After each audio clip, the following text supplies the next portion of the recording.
नमस्कार। आप सबका मैं एक बार फिर से बहुत बहुत स्वागत करता हूं। आइए आज आपको मैं एक वीडियो क्लिप दिखाता हूं। उस वीडियो क्लिप को देखने के बाद आपको कुछ सोचना चाहिए, समझना चाहिए, और क्यों ना सोचें, आपके भविष्य का जो सवाल है आखिरकार ना चाह के भी आपको सोचना ही पड़ेगा। तो आइए सबसे पहले देखते हैं इस वीडियो क्लिप को। इनका धरना प्रदर्शन इल्लीगल है। जगह पहुंच खींचने के लिए शर्म लग। नमस्कार, मैं अनुकुल तिवारी और आप देख रहे हैं लाइव सीरीज। बीएससी छात्र जो छूटे थे, मजिस्ट्रेट तो कहता है कि आप लोग इलीगल कर रहे हैं। सर हम लोग कोई इलीगल काम नहीं करते। आप ही बताइए सर, हम लोग 2014 के वैकेंसी हम लोग बहाली फॉर्म भरे थे, आज तक क्लियर नहीं हुए। कौन इलीगल है कौन लीगल है, आप सब निर्णय ले सकते हैं सर। मजिस्ट्रेट कहता है कि आप लोग इलीगल काम कर रहे हैं। सर कोई इलीगल काम नहीं है, तो इलीगल काम वो कर रही है कि इतना 7 साल हो गया अभी तक बहाली पूरी नहीं कर पाई है। घेरने दीजिए, ये इनका धरना प्रदर्शन इल्लीगल है, इनको अनुमति नहीं मिली है। तो ये लोग जो है अगर ये बात करना चाहेंगे तो कर्मचारी चयन आयोग से बात करवा देंगे, नहीं चाहेंगे तो फिर देखा जाएगा। ये तैयार तो हो, तैयार हैं नहीं है, बात पूछिए कि तैयार है बात करने के लिए। आज ही करवा दें। इलीगल तो खुद मजिस्ट्रेट है जो हर जगह पहुंच जा की तरह, उसको खुद पहुंचने के लिए शर्म लग। स्टूडेंट को बर्बाद करे लगे हुए हैं। अभी एक स्टूडेंट को अंदर मजिस्ट्रेट कह रहे हैं कि आप लोग इलीगल काम कर रहे हैं।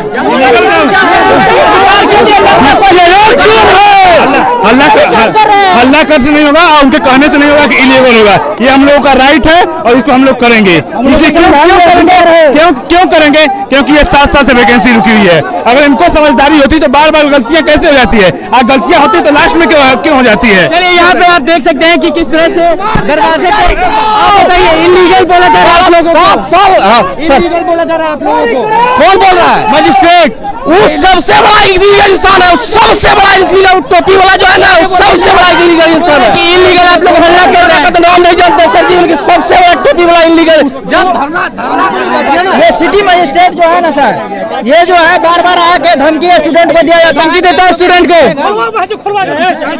ऐसे कीजिएगा तो आप लोग पे कार्रवाई होगा। अब ये बोले हैं जस्ट कि हम लोग जो है फोर्स को बुला के आप लोग को हम अधिकार फोर्स करवा रहे हैं। ये सब कब तक चलेगा? हम लोग के साथ नया काम मिलेगा। हम लोग थाना में हम लोगों ने सूचना दिया, 3 घंटे का हम लोग का परमिशन मिला है। 3 घंटे का परमिशन मिला। मजिस्ट्रेट ऐसा क्यों कर रहे हैं? अब वो क्यों कर रहे हैं तो वो बताएंगे ना। ऐसे बोलते हैं, हम लोग ऐसे करते हैं। वहाँ भी नियुक्त करके भेजा है नीतीश कुमार, तो क्या करेगा? दूसरा कौन भेजेगा उसको? वही आया, बार बार वही आता है, लड़का को धमका के भेज देता है। उनको लग रहा है कि हम लोग इलीगल, और नीतीश कुमार जो कर रहे हैं वो बहुत अच्छा कर रहे हैं, अध्यक्ष जो कर रहे हैं वो बहुत अच्छा कर रहे हैं। 8 साल से जो प्रक्रिया साल भर पूरा होता है उसको 8 साल जो कर रहे हैं वो बहुत अच्छा कर रहे हैं। कि उनको लगता है। बताइए, आपको मजिस्ट्रेट आप सभी को इलीगल बता रहे हैं। कौन बता रहा है इलीगल? मजिस्ट्रेट ऐसा बात नहीं है। इसके पहले इलीगल हम लोग नहीं थे। आज हम लोग धरना बैठे हैं, अपनी मांग को लेकर बैठे हैं, तो क्या हम लोग इलीगल हो गए? साल भर की प्रक्रिया को 8 साल में पूरा कराया जाता है, वो लीगल हो जाता है। और हम लोग यह प्रक्रिया क्या आप लोग इलीगल है? जी सर, हम लोग बिल्कुल इलीगल नहीं है। इलीगल तो वो लोग हैं कि जो 7 साल एक वैकेंसी को पूरी करने में लगा रहे हैं। बताइए। तो देखा आपने वीडियो क्लिप को, क्या दिखाया वीडियो क्लिप में? दिखा रहा है कि बिहार के बहुत सारे ऐसे नौजवान हैं जो लगातार अपनी नियुक्ति पत्र, अपना काउंसलिंग का मांग कर रहे हैं, और अपनी काउंसलिंग की मांग को लेकर के उन्होंने धरना प्रदर्शन किया है। और ज़बरदस्त तरीके से देखिए वहाँ पे कितना भीड़ इकट्ठा किया गया है।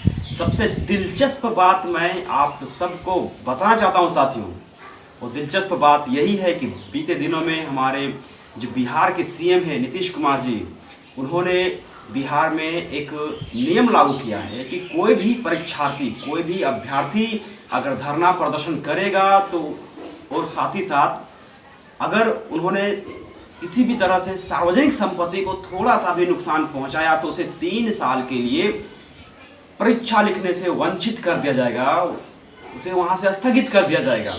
इसके बाद भी आप देख सकते हैं कि कैसे बिहार में युवाओं का एक हुजूम देखने को मिला हमें कल के दिनों में। तो इससे साफ जाहिर होता है कि वहां पे लिखित तौर पे उस नियम को पारित किया गया है कि कोई भी युवा अगर आंदोलन करेगा, धरना प्रदर्शन करेगा और उसके साथ अगर किसी भी तरह से सार्वजनिक संपत्ति को थोड़ी सी भी नुकसान पहुंचती है, तो ऐसे में उस युवा को, उस अभ्यर्थी को उस छात्र को 3 साल के लिए परीक्षा से वंचित कर दिया जाएगा और ये नियम लिखित तौर पे वहाँ पे पास किया गया है। और अगर मैं बात करूंगा झारखंड की, तो झारखंड में इस तरह का नियम पास नहीं किया गया है। उसके बाद भी हमारे साथ हमारे जितने भी युवा मित्र हैं उनकी एक बहुत बड़ी कमी खलती है हम सबको, कि लगातार जो युवा संघर्ष करते हैं बीते कई दिनों से सिर्फ अपनी नियुक्ति की मांग का वो इंतजार कर रहे हैं कि हमें नियुक्ति पत्र दे दी जाए, हम बेकसूर हैं, हम निर्दोष हैं, हमें किस बात की सजा दी जा रही है। और इस तरह के बात वो घर में रह करके फेसबुक, ट्विटर और व्हाट्सएप में हेमंत सोरेन जी को ट्वीट करते हैं, कभी तो फिर कभी उनको व्हाट्सएप करते हैं, कभी फेसबुक में उनके लिए बारे में 1-2 टिप्पणी कर देते हैं। तो इस तरह का टिक्का टिप्पणी लगातार जारी है। लेकिन उसके बाद भी आज हम सारे युवा को एक गर्मजोशी के साथ सामने आना चाहिए था, लेकिन हम वो गर्मजोशी दिखा नहीं पा रहे हैं। सच में ये हम सब के लिए बहुत ही इत्तेफाक सा लग रहा है कि हम सारे युवा एक दूसरे से बंधे होने के बाद भी एक दूसरे से बहुत अलग अलग अपने आप को दिखा रहे हैं। हमारी एकता क्या है, हमारी आपसी मोहब्बत क्या है, हमारी आपसी लगाव क्या है, ये सरकार को दिखाना होगा आखिरकार यारों। अगर नहीं दिखाओगे तो फिर लंबे समय तक सरकार बस आपके किसी भी बात को संज्ञान में लेकर के फिर से वो गुफा में घुस जाती है और फिर से आदि मानव के जैसा बहुत दिनों के बाद बाहर आएगी और बोलेगी हाँ संज्ञान में है। मैं आपको बताते चलूं दोस्तों, दरअसल मैं आपको इस बात से वाकिफ कराना चाह रहा हूं कि बीते दिनों में सरकार ने जो घोषणाएं की थी कि वर्ष 2021 नियुक्तियों का वर्ष होगा, लेकिन क्या ये नियुक्तियों का वर्ष रहा है? सबसे दिलचस्प बात यह है साथियों कि अभी जो माननीय मुख्यमंत्री ने जो घोषणाएं की थी कि इस बार नियुक्ति करवाएंगे, सबका नियुक्त करेंगे, नई बहालियां लाएंगे। फरवरी माह को नियुक्ति माह घोषित किया गया था और 21 वर्ष को पूरा नियुक्ति वर्ष घोषित किया गया। लेकिन आज नियुक्ति का केवल और केवल हम सब के सामने 96 दिन बचा हुआ। जी हाँ दोस्तों, 96 डेज लेफ्ट, सिर्फ और सिर्फ 96 दिन बचे हुए हैं। ऐसे में देखते हैं हमारे काबिल, होनहार और बहुत ही जुझारू कर्मठ मुख्यमंत्री श्री हेमंत सोरेन जी कौन सा स्टेप, कौन सा कदम उठाते हैं। ऐसे अब तक से उठाया गया झारखंड के तमाम नेताओं और मंत्रियों का कदम जो है वो पागलपन और दिवालिया वाला रहा है। तो ऐसे में हम लोग फिर भी इंतजार करते हैं कि आखिर कौन सी कदम उठाएगी सरकार इस बार, जिसमें युवाओं को निष्पक्षता के साथ और पारदर्शिता के साथ उनके साथ न्याय किया जाएगा, उनके साथ जस्टिफाई किया जाएगा।